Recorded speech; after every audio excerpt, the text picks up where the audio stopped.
I think religion, and I mean Christianity, plays a more crucial role in American politics today.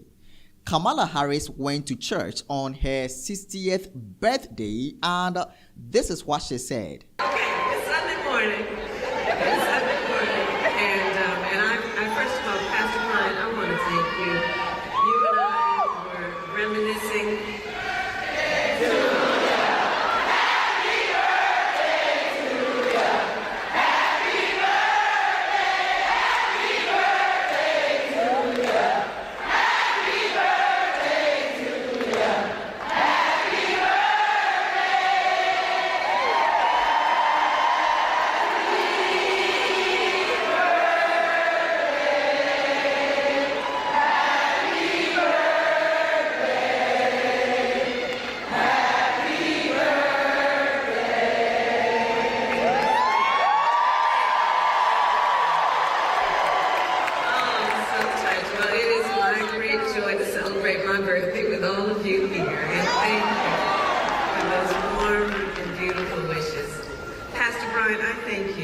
For your leadership. You and I have discussed, we first met almost 20 years ago when there was a convening of rising stars in the country.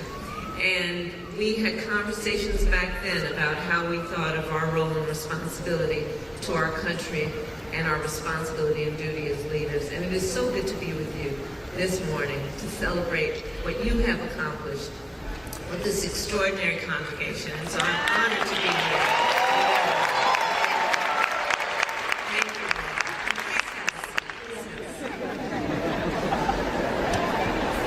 Thank you.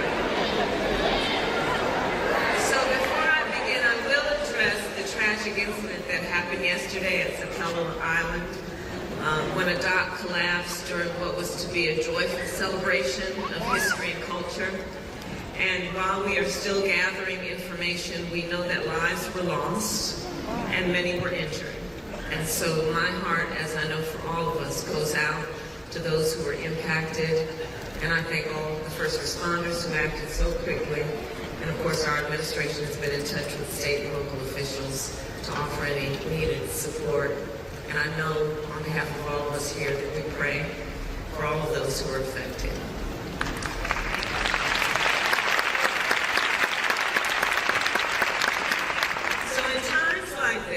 We are reminded of the ties that bind us to each other and the importance of community.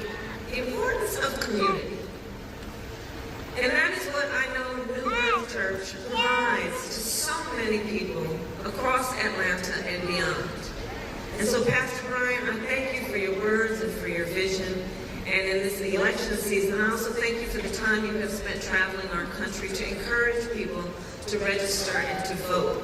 Because you know, and we all know, your parents who gave so much and led such an honorable life, and including, of course, among the leaders upon whose broad shoulders we stand, Congressman John Lewis. They all knew, and by their example, they taught us that faith and good works go hand in hand. And that is especially true when it comes to protecting our sacred right to vote and getting souls to the polls. And I thank everyone for all you are doing in that regard. And I am truly honored to be in the presence of so many extraordinary leaders, including my pastor, Reverend Dr. Amos C. Brown, the Third Baptist Church in San Francisco, who we heard from earlier this morning.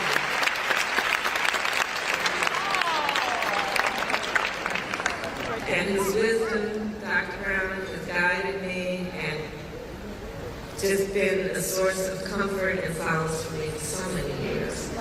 And I'm especially glad to be here on Peak Sunday.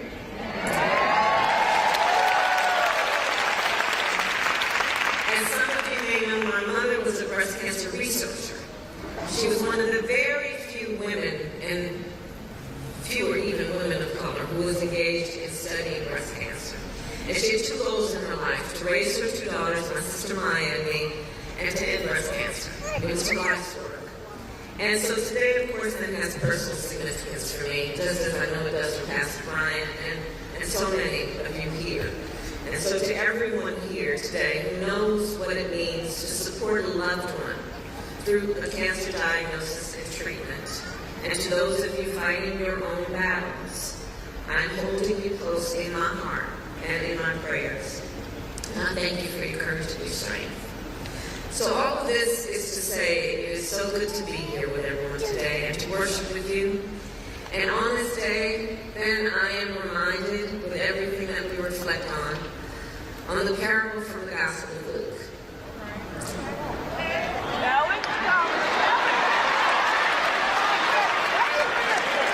So in the Gospel, we are told of a man who traveled from the road from Jerusalem to Jericho.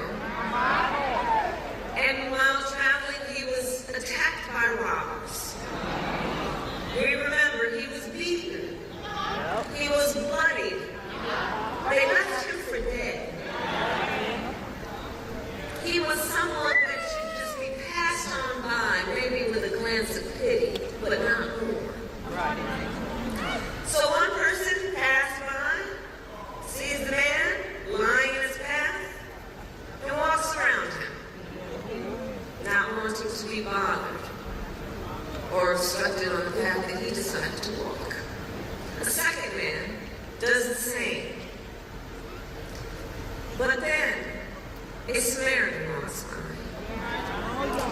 He sees the man and he stops. The Samaritan bandages the stranger's wounds. He brings him to an inn, gives him shelter and a hot meal, and he saves the man's life. This parable, the parable of the Good Samaritan, teaches us to love thy neighbor as thyself. So she talked about the Good Samaritan, and I asked myself, what about the unborn babies who are also innocent and kind of helpless, like the man who was attacked by robbers in the Good Samaritan story? Are we not supposed to be good Samaritans to the unborn babies? You know, she was talking about Good Samaritan, right? But let me pause here because I don't want anybody to say that I do not support Kamala Harris. No, I don't support anybody. I do not support Trump. I do not support Kamala Harris. I'm just making this video to show how religion is so involved in American politics today. All right? So don't throw stones at me, those who are following Kamala Harris. Yes, those who support Kamala Harris, don't throw stones at me. I'm just making this content. All right? Because I can see that people are so engaged in politics that they don't want you to talk about their candidates. Okay, so friends, as I said, Kamala Harris went to church, I think in Georgia, on her 60th birthday, and she tried to win voters, some Christian voters, to vote for her. That is what both parties are doing. They are trying to get voters from the Christian circles, from the Christian circles. But Donald Trump has accused Kamala Harris of being destructive to Christianity. Is that true, friends? Is that true? Why is Donald Trump saying this? Is it because of abortion? Is it because of LGBT? Well, let's listen to Donald Trump. She's very destructive to Christianity and very destructive to evangelicals and to the Catholic Church. And she is, let me put it this way, Ben, she is your worst nightmare. Much worse than Biden, and he wasn't so hot. So friends, do you see how religion is now dragged into American politics even today? Yes, because friends, it looks like both parties or both candidates are kind of trying to win the hearts of Christians. They are trying to win the hearts of Christians to vote. But I don't know who you're going to vote for as a Seventh-day Adventist. I don't know. It's your choice. It's your choice, you know. It is your choice, not my choice, to vote for the one that you like. Now, it has become a trend among SDAs and other Christians living in the US that if you vote for Kamala Harris, it means you support abortion and LGBT. There are other Christians too that say if you vote for Trump, it means you support a criminal, and also you support that the state should give power to the church.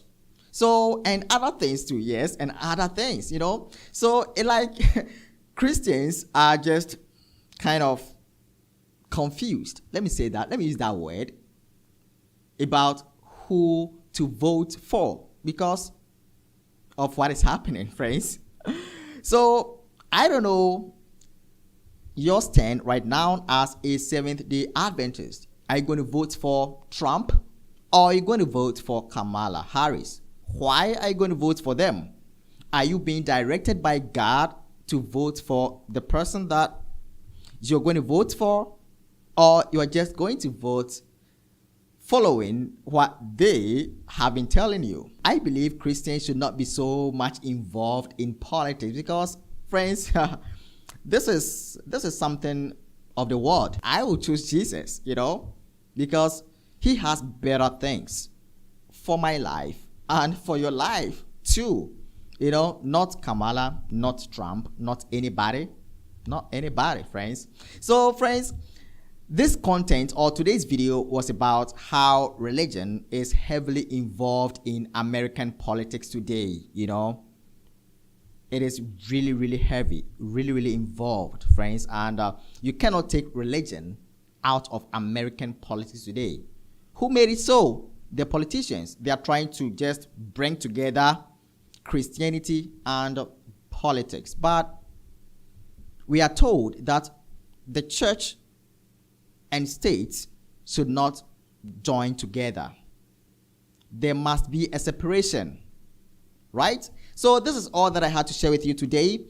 Thanks for watching. Share your thoughts in the comments because I want to read what you think. Who are you voting for? Thanks for watching, friends. This is Lawrence. See you next time.